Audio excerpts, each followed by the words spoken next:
These former admissions officers have been asked to evaluate this business student's college applicant profile, just like how they would do in a real IvyWise session. Hi, my name's Carolyn. I'm a college admissions counselor with IvyWise, as well as a former admissions counselor at Vanderbilt University. My counseling style is student-centered, it's focused on accountability, and it's also as stress-free as possible.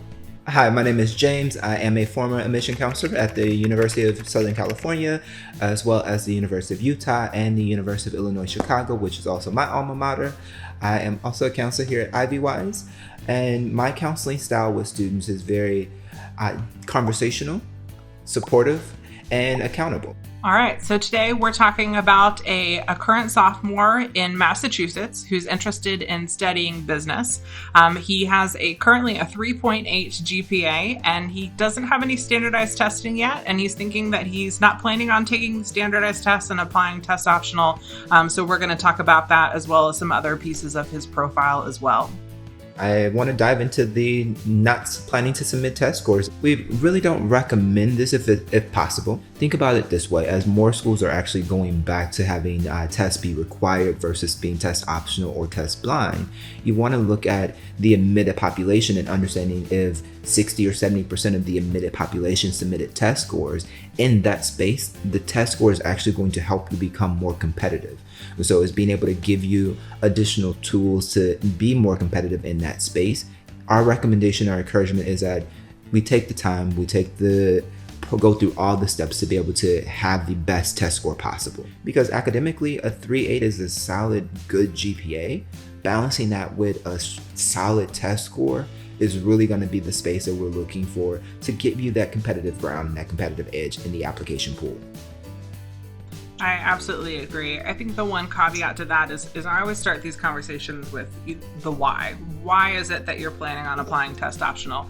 And 9 times out of 10, everything that you just said, we encourage students to take the test at least once so that they have a score to work with.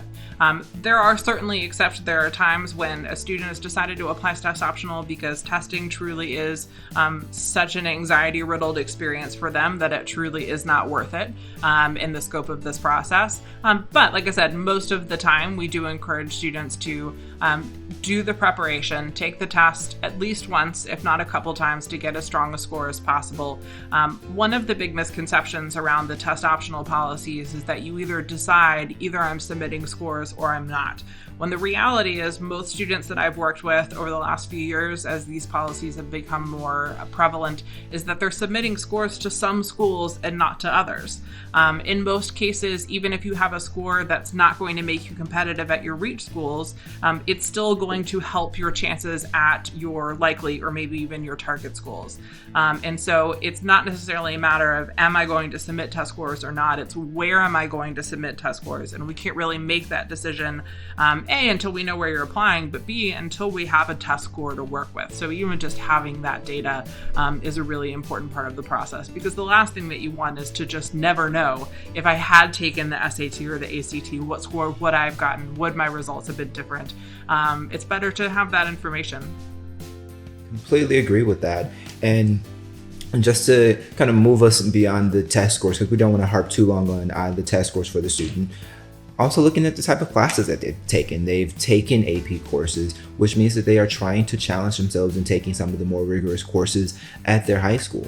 The encouragement is that you're taking as many as possible available for you that you can, because you're looked at within the context of your high school. And if your high school offers 33 AP classes and the average student by the time they graduate has 15 completed, and the recruiters or the admission counselors are looking at your overall application and see that you've had 8, you're in that space where you're just a little above half of what the average student or the more competitive students from your institution are doing. Or on the flip side, if of that 33, you've done 20, you're in that space where you're in the more competitive range in regards to what the students at your high school are doing. So being able to understand, again, you're being looked at within the context of your high school, the context of your peers, and understanding that maybe your high school only has like 5 AP courses, but then the other students from your school are taking dual enrollment courses at the local to your institution, or have a partnership with a 4-year institution that's local for your high school. those are some of the things that are definitely going to be factored in when looking at your academic background. As you see, the student has a 3.8, so we know that more than likely they're getting A's within their courses. Although, yes, some B's are coming through because it's not a perfect 4.0, but it's that understanding of that's partially because of the challenge. Maybe if they had taken a regular microeconomics course, they might have gotten an A in that instead of a B in that.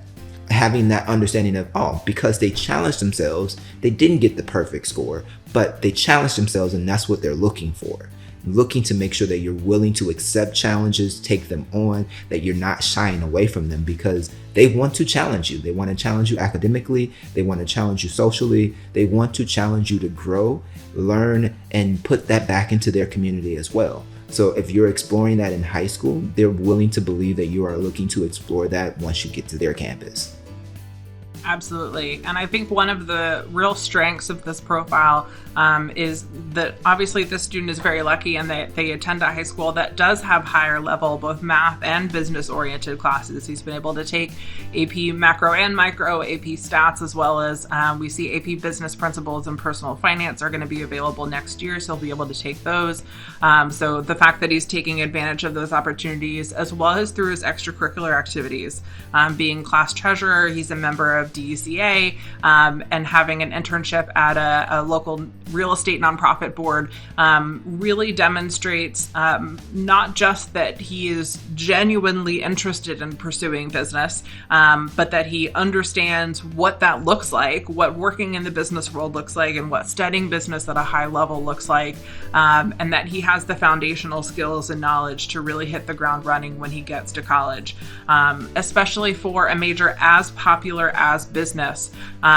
Colleges, both admission staff as well as faculty, are going to be looking for students who don't just say that they're interested in business, but they really show that through the classes that they take in and the extracurricular activities and the essay and the recommendation letters and wherever else that may come up.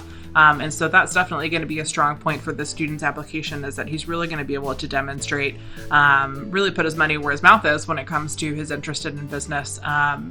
In the resume, on the transcript, and then there are opportunities to explore that even further in the essays as well.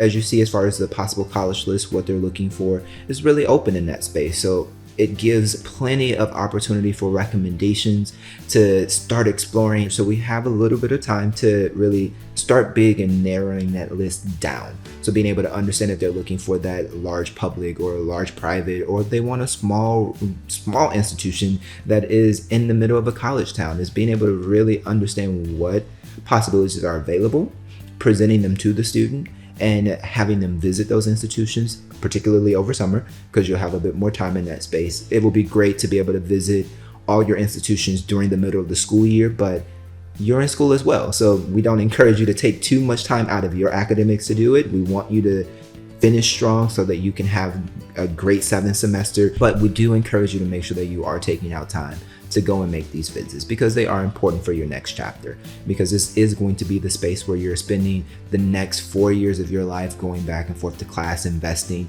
and really growing and developing yourself as a person.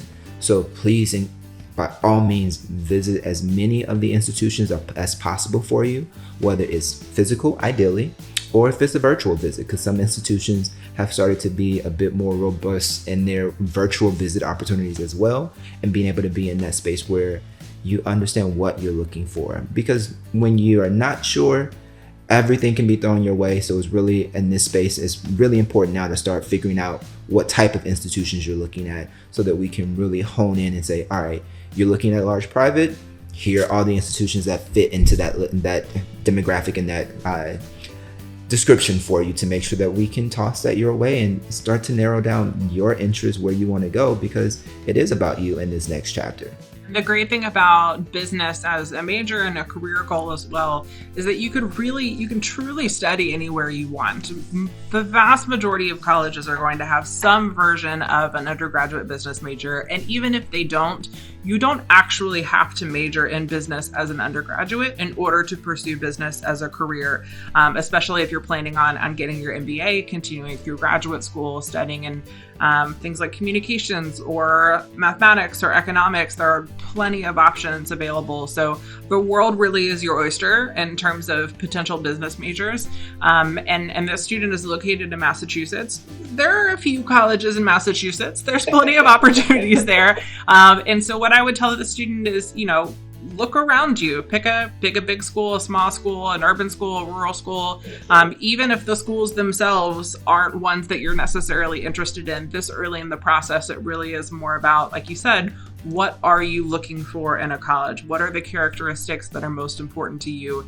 And you may not know that until you see them in front of you and really get an idea of what a large school actually looks and feels like, or what the differences are between a liberal arts college and a research university, because all of those things are options.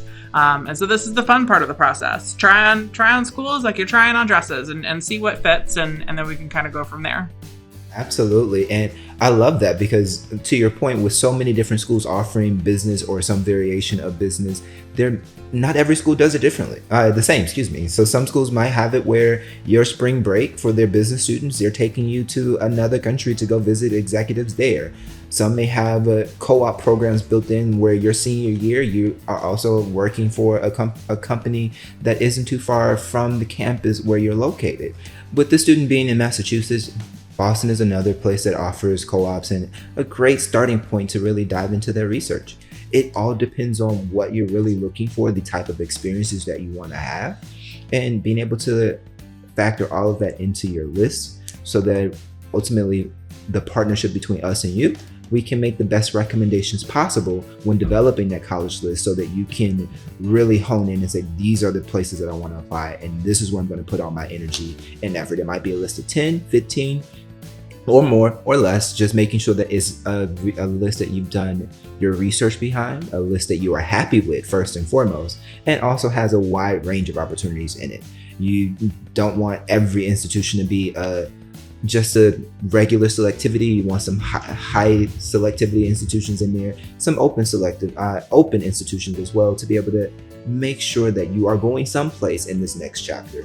But we want to make sure that you have a well-rounded list of colleges that you're looking for, those highly selective, and open institutions as you're going through the process. Absolutely.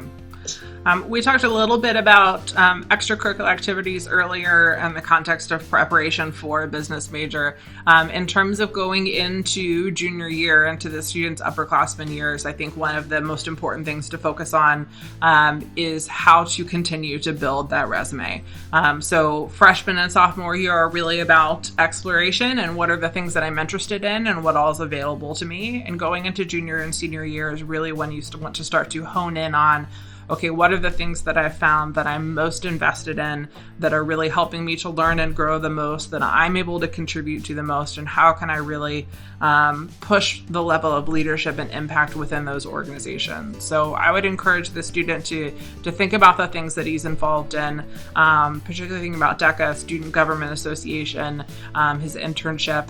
Which of those things is he really the most excited about? Are there any things on that list that he's not excited about at all, that are not a good use of his time, that maybe we want to change something up? But more importantly, what are opportunities available to kind of step up that involvement to the next level, whether that's pursuing a leadership position or taking on a new project, or even starting a new organization within that particular field. Going into junior year, both the summer before and start of junior year, is a great opportunity to sort of reflect on what you've done already and think, okay, how can I really push this to the next level? So when looking at the students' activities and wanting to really hone in on your interests, the thing that I really want to point out is, I'm sure many of you have heard the phrase of jack of all trades being a master of none. You want to be in that space where you're really diving into your interests. So the student's interested in business, making sure that the clubs and organizations that emphasize and dive deeper into business are what you're expanding upon and really developing for that institution. Because being well-rounded is going to happen for the class as a whole, as they're bringing in the students from various spaces. It's not your job to be that person that's a brushstroke of every color. be a master in business, and the institution will bring in the master of engineering, the master of education, sociology, so on and so on. You don't have to worry about that.